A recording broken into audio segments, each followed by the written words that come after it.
Hey loggers, I want to thank you for your support so far.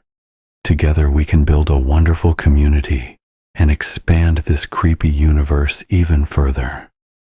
Help me reach 500 subscribers. Something very big is coming. Now without further ado, when we reach 500, the next door opens. What waits beyond is something I can't face alone. Join the logs. Stay aware. Stay afraid. Let's dive into today's story.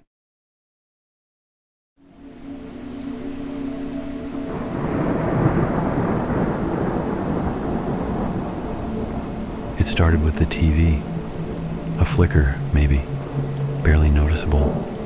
Like the signal lagged for a second during a late night rerun. But then it happened again. And again. Always at 3:17 a.m. Always when I was alone. I work nights, delivery driving mostly. When I get home, I crash on the couch, zone out to static-drenched late TV, and pass out with a bowl of cereal somewhere on my chest. Real glamorous. About a month ago, I started noticing the pattern. Every few nights, the screen would cut out for exactly 4 seconds. Not black, not snow, static, but not normal static. It had depth, like a camera feed looking through fog. And just before the image cut back, there was always a shape, not clear, not full, just a tall silhouette in the background, facing the screen. At first I thought it was the broadcast, until I realized it happened on every channel, even YouTube, even DVDs, even when the TV wasn't connected to anything at all. Last week I paused the screen right after it flickered, and I saw him, just for a moment. Long, too long, wearing something like a trench coat, but it didn't sit right on his body. Like it was hanging from something less than human. His face was just blur, TV fuzz where eyes should be, and a smear of white where a mouth might go. But the worst part?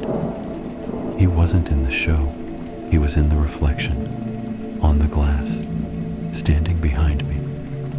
I tore the TV out of the wall that night, told myself I was being paranoid, sleep deprived, maybe cracked from the night shifts. But it wasn't over, because the next night, when I walked past a storefront with security monitors in the window, I saw myself. And just over my shoulder in the top left corner was the static. Not on the screen, on the reflection in the screen, like he was waiting.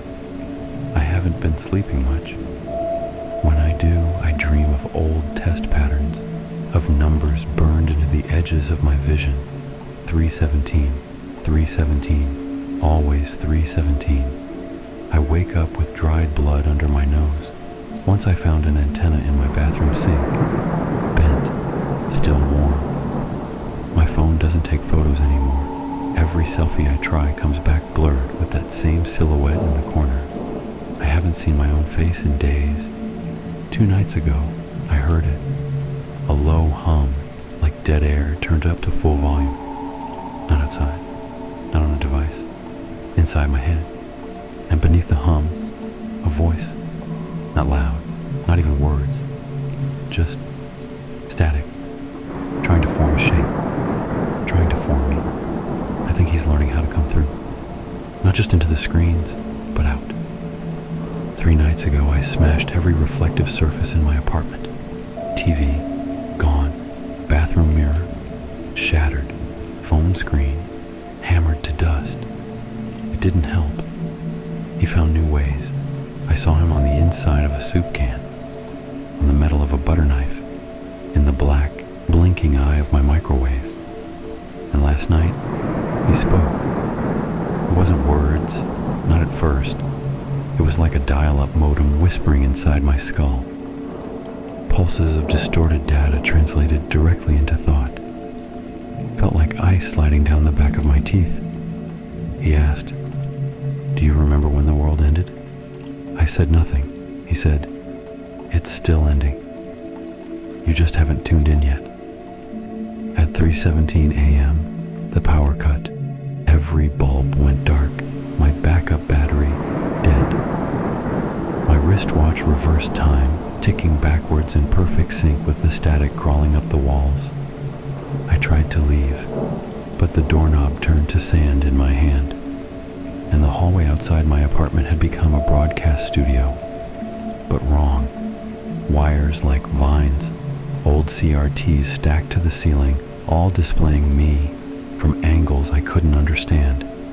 In every screen, I was standing still, except one. That version of me looked directly at the camera and said, "Don't look at him." Then the screen cracked, and he stepped out. It wasn't like a shadow moving.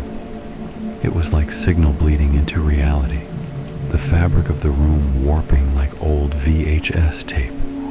He was taller now, his limbs twitching every few seconds like they were buffering.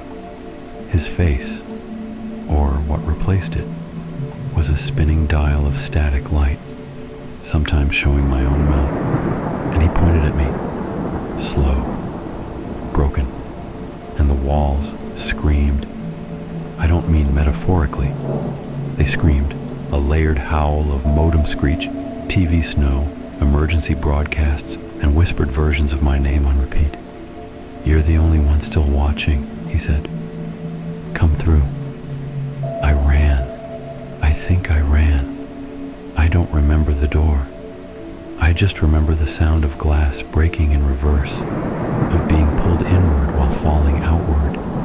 I woke up outside, on the roof of a building I've never seen. The sky was full of antennae, not stars, just metal and flicker.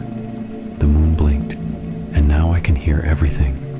Every screen nearby, every active frequency, every flicker of broadcast static is him, whispering to others, learning new names. I know he's still out there, or maybe he's in here now.